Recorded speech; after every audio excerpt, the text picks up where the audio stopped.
Hi, welcome to our daily encounter. Today we're continuing the story of Isaac and Rebekah. And we find in chapter 25, Rebekah having difficulty to bear children. And for 20 years they go without a child.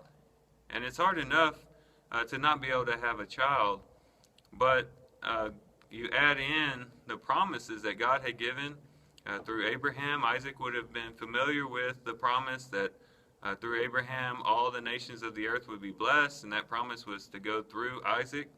And so you can imagine the pressure on Isaac and the pressure on Rebekah, too, to bear children, and yet not being able to do it for 2 decades. And we find this as a reoccurring theme among the patriarchs.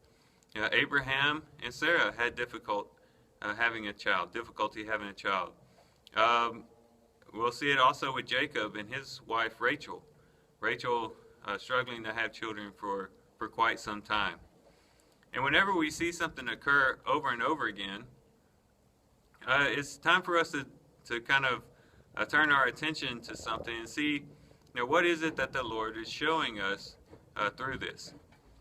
Well, this has some significance, as we would guess. For one, it had a practical value to it because it would test Abraham, Isaac, and Jacob's faith. For God to promise something to them and then to have to wait and wait and wait and wait in order to see the promise come true would have stretched their faith and would have tested their faith. And as Romans chapter 4 talks about, Abraham's faith was proved through this waiting period that he had, because what he proved was that he believed that God was able and that God was faithful to keep his promise, even though the circumstance looked like the promise wasn't going to come true. But then there's also the spiritual side to it as well. There's a spiritual teaching that can be drawn from this. As we look at these 3 women and the fact that they were unable to have children, we see a picture of death and resurrection.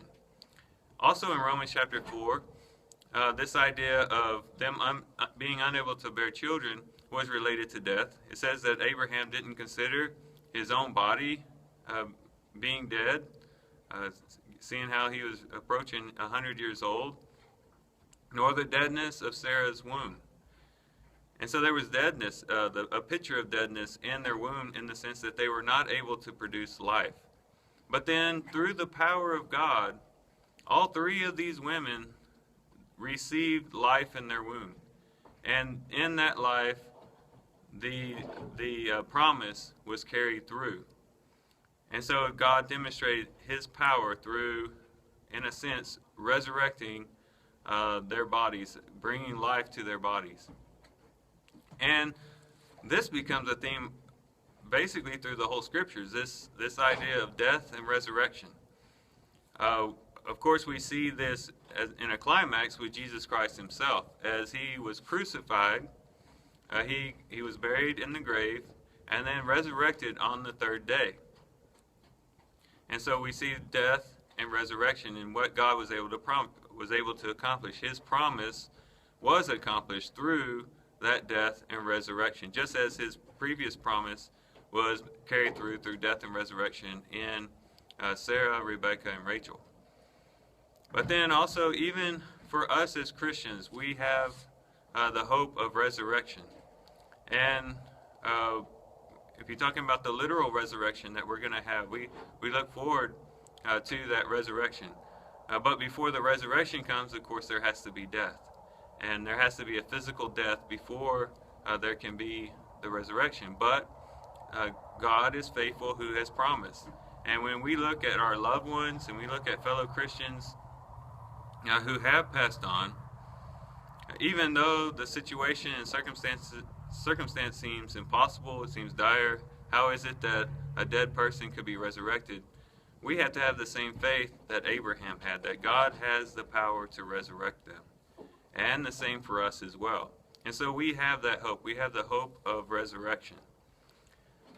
But we not only have that future aspect of one day being resurrected and being with Christ, we also have a present day experience of death and resurrection. As we live out the Christian life, we should be on a daily basis experiencing both death and resurrection. We should be experiencing death in that we wake up every day reckoning ourselves as dead to sin, as Romans chapter 6 would teach us. We need to remember that when we entered into the waters of baptism, we were committing ourselves to death. Death with Christ, a burial with Christ.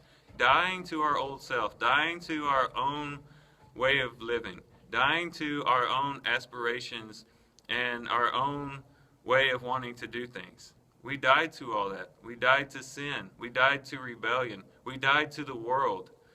There is constantly death working in us. And every day when we wake up, we need to wake up with that thought in our minds that, you know what, even though there are some things that I would really like to do, and there are some things that the way that I would like for my life to go, I have to die to that and submit to the will of God and submit to what He wants for my life.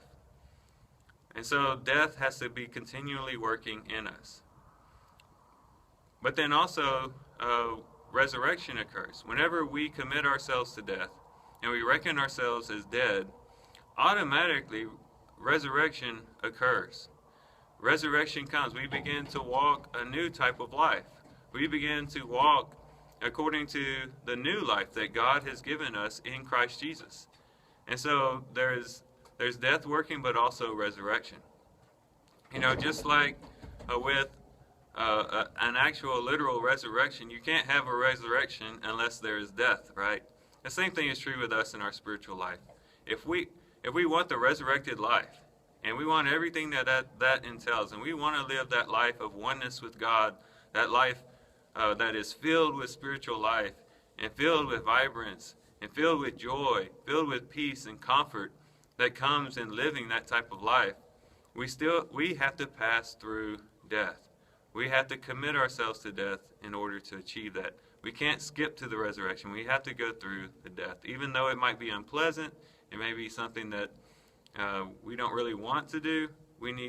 If we really want to live in newness of life, in the resurrected life, we have to be willing to pass through that.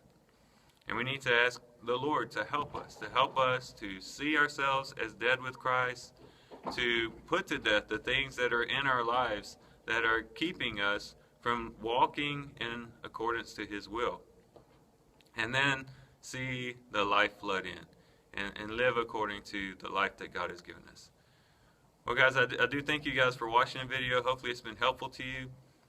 Hopefully we can kind of meditate on these things and even more importantly, apply these things into our lives. I thank you guys for watching the video. Love you guys. God bless.